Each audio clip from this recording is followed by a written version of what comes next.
just how far have Surrey real estate prices really fallen since the peak of 2022 until now?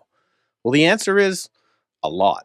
And in fact, if you read the stats from that peak that happened back in March of 2022 until now, more than 3 years later, the market has declined over 19%. But now the market is picking back up, and it's picked up because in order for sellers to get their properties sold, which yes, now we are seeing more offers and more sales, those sellers, well, they needed to price aggressively to get the job done. However, until now, most sellers weren't actually losing money. This is because most of the sellers that were listing their properties for sale up until this point, well, they didn't buy at peak pricing. And really, still at this point, if you have purchased your property prior to September 2021, you are still in the red. But we're starting to see plenty of sellers now coming to the market who bought in the frenzy of early 2022. Some of those were speculators that have had to learn a very hard lesson about market cycles and pre-sales, while others have had their lives change, new job opportunities, retirement,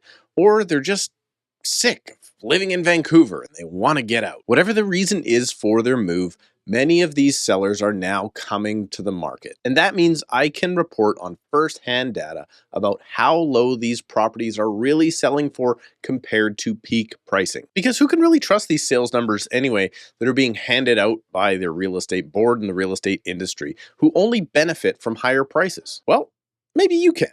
Or maybe you can't. And that's what we're going to cover in today's video. So please subscribe to the channel if you would like to stay up to date on just how much this market has dropped. Click the like button for house prices coming down no matter how much our new housing minister wants to prop them up. And know that if you need help to navigate how to sell your home now that prices have crashed 19%, well, you can book a call with me using the link in the description below. Because we've just had the most successful month of the entire year for our team, proving that yes, you can still get your home sold in this type of a market if you choose the right agent to walk you through the transaction. Okay, so now I feel like I have real data provided by a number of peak sales now reselling the exact same properties for less. This gives me confidence telling you if these stats are lying to us or if they are telling the truth. So let's talk real numbers, particularly with two recent sales that I represented the sellers in. The first was a townhome in the city of Surrey, my hometown,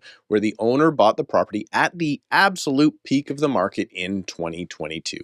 And now, after some price reductions and relisting the property once, the property ended up actually achieving multiple offers. Must have been that great marketing. But the term multiple offers doesn't mean record high prices. The real numbers are that this unit ended up selling 18% less than what the owner had previously paid. Another recent sale, again within the city of Surrey, but this time a condo.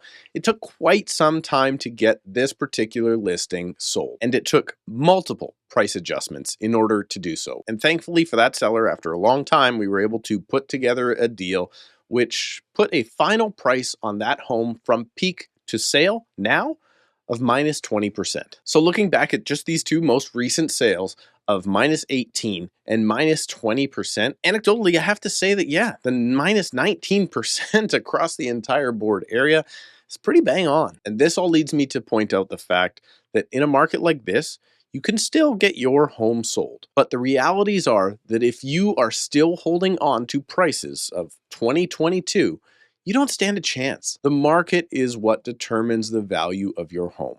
You, unfortunately, don't. What you determine is how much you want to ask for your property and what you will ultimately accept. But it's the buyer that determines what they are willing to pay. And if the spread is too much, your property simply will not sell. And there's actually another more simplified way to think about this. If you're asking for your property more than buyers are willing to pay in today's market, and you're not willing to reduce your price to stir up some activity and generate an offer, in this case, in today's market, downwards of 18 to 20% less than where peak prices were, then you are the highest bidder for your home. And congratulations. You own it. You are the one that sees the most value in your home. And, well, that's great. You better be prepared to be there for a while and stay put. But in a real estate sale, price is not everything. Watch this video right now to discover the 6 data points you need to know in order to get your home sold in any market.